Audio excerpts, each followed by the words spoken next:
ଖ୍ରୀଷ୍ଟ ଯୀଶୁଙ୍କର ଯେପରି ମନ ଥିଲା ତୁମ୍ଭମାନଙ୍କର ସେହିପରି ମନ ହେଉ।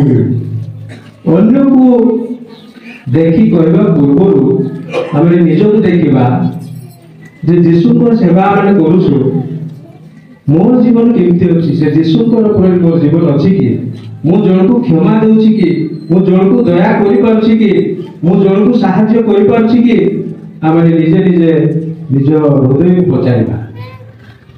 ସ୍ୱାର୍ଥପରତା ଅବା ଅସାର ଗର୍ବ ହେତୁ କିଛି କର ନାହିଁ, ବରଂ ନମ୍ରଚିତ ହୋଇ ପ୍ରତ୍ୟେକେ ଅନ୍ୟକୁ ଆପଣାଠାରୁ ଶ୍ରେଷ୍ଠ ମନେ କର। ଏଠାରେ ଅତି ସୁନ୍ଦର କଥା ଲେଖା ହେଇଛି ଯେ ମୁଁ ବର୍ତ୍ତମାନ ଦିନମାନଙ୍କରେ ଯୋଉଟା ପରିଲକ୍ଷିତ କରୁଛି ଯେ ମୁଁ ଆକା ବଡ଼, ମୋ ଠାରୁ ଆଉ କେହି ବଡ଼ ନାହିଁ, ମୁଁ ଆକା ଜ୍ଞାନୀ, ମୋ ଠାରୁ ଆଉ କେହି ଜ୍ଞାନୀ ନାହାନ୍ତି। ଏଇ ବିଷୟ ସମସ୍ତଙ୍କର ମନରେ ଅଛି। ଏଠି କଣ କେତେ ସୁନ୍ଦର କଥା ଲେଖା ହେଇଛି।